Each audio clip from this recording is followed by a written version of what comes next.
Stan has something that's characteristic of the people that sound like they've done something to tap zero-point energy. Has high frequency, high voltage, and there's a combination of the two at which something occurs. With Chernetsky in Russia, it was what he called a self-sustaining discharge. The tube would run by itself. When Stan gets this effect, the amount of hydrogen and oxygen that are emitted off these two electrodes is a step function. It almost boils the water. If I did this with standard electrochemicals, I need current, and the water should rise a degree every couple of seconds. With Stan's, it'll run for a half hour, and the water temperature hasn't changed. Something's different. Meyer demonstrates this repeatedly without any difficulty, and yet on the face of it, it represents an extraordinary revolution. His measurements over the years suggest 1,700% greater efficiency than conventional electrolysis. And if he's to be believed, he's getting much better results from his latest, still secret invention. Well, I first got involved with Stan Meyer when I went over there with a couple of colleagues to look at his water-splitting device. And so we arrived at Stanley Mayer. He had a demonstration cell. We filled it with tap water. In fact, I did that myself. And he switched it on, and almost instantly the 3 jaws dropped because of the rate at which the gas poured off. It was quite spectacular. Whatever energy source Stan Meyer had tapped, it was not explicable by the electric power that was going into it. So something was powering it outside of conventional wisdom. There is no question that the gas coming off in such abundance is hydrogen. Meyer ignites it to produce a high-temperature flame able to cut through metal. Stanley Mayer has faced a lot of difficulties. He's 3 times tried to launch the device and produce press conferences, had the technical press round, but he's been almost universally slated. In the early days, very much so, they just ridiculed the whole idea. He's getting a little more notice now because some scientists are getting interested. But by and large, science is very intolerant, particularly modern science. As with Tesla, Griggs and others, Meyer's claims are so far outside the received scientific wisdom that they've been ignored by the majority of the scientific establishment. But then, Meyer has ignored them too. He has poured his energies over the last 10 years into establishing recognition for his claims by getting international patents. In the processing, there was a great deal of difficulty in trying to process the legal paperwork in such a way as to allow the patent office to fully understand what was actually occurring. In one instant, we brought the water fuel cell to Washington, D.C., and of course I had tweaked it in such a way to produce an enormous amount of hydrogen, oxygen, and gas, and the patent examiner said, no, it will not work based on the electrolysis process.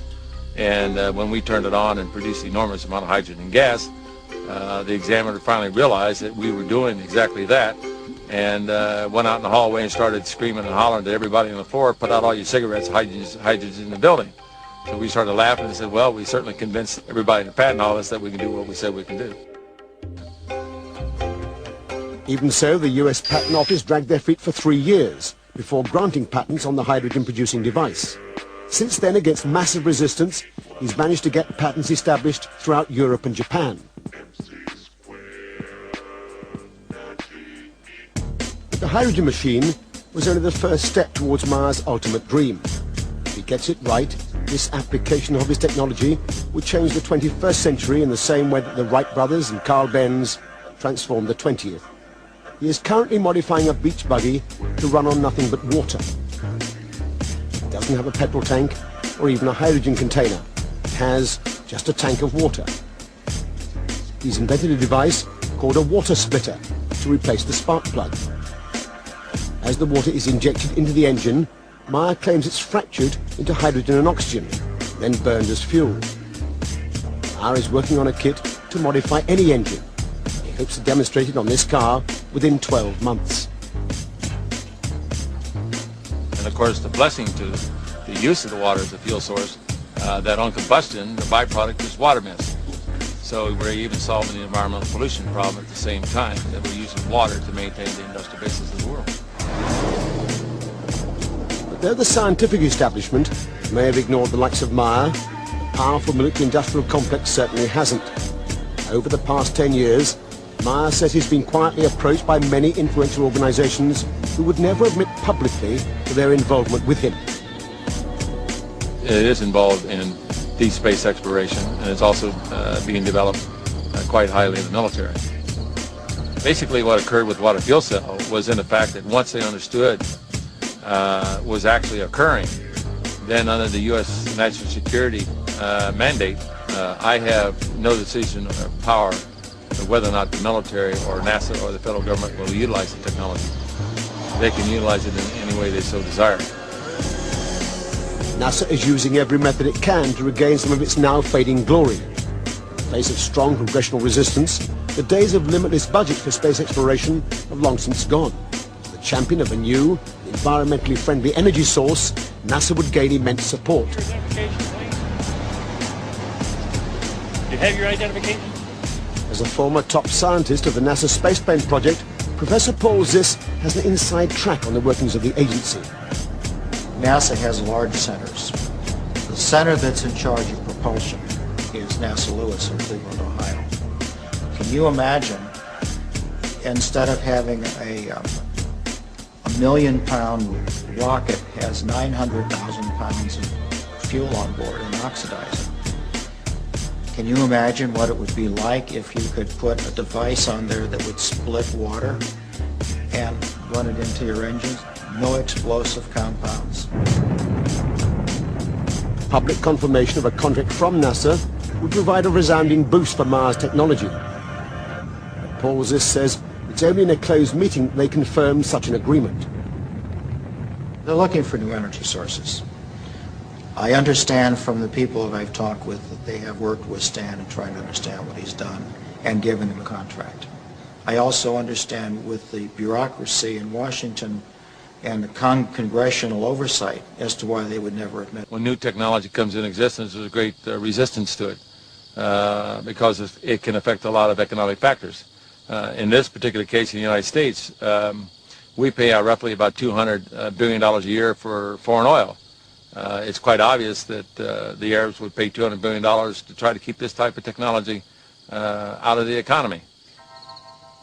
And many times over the last decade, I have been offered enormous amounts of money to simply sell out or to sit on it. The Arabs offered me well over $1 billion cold cash simply to sit on and do absolutely nothing with it. My life has been threatened many times. Of course, I happen to believe in the power of angels. And if I don't believe in the power of angels, I don't believe I'll be around here too long.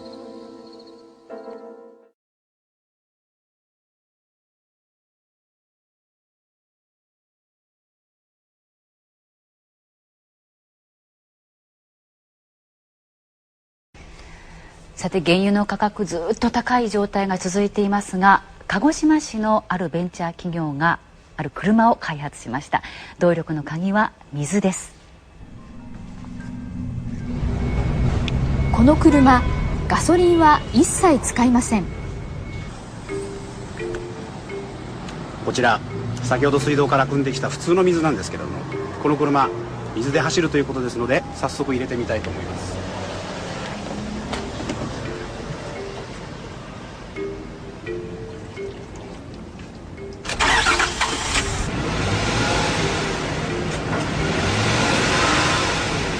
ご覧の通りエンジンは何事もなく快調に回っています。排気ガスもほとんどがただの水蒸気。地球温暖化の原因となる二酸化炭素は全く含まれていません。水です。エンジンは市販の車を改造しました。まず送り込まれるのは水素です。点火して水素が燃えた直後、水を霧状に噴射します。水素が燃える熱で水は気化して水蒸気になり、爆発的に膨らみます。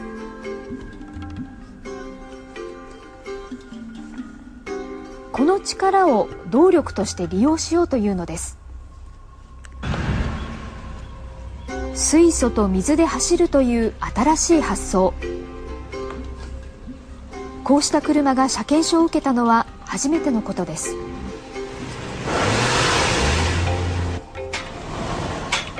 早速一般の道路での試験走行が行われました。会社側によりますと、満タンの水素タンクで走る距離は150キロ、スピードは時速180キロまで出ます。試験は2年間。国土交通省はこの間に得られたデータをもとに一般向けに量産化できるか検討することにしています。環境にも優しい車でも水素って危なくないんですか？気になりますよね。で、国土交通省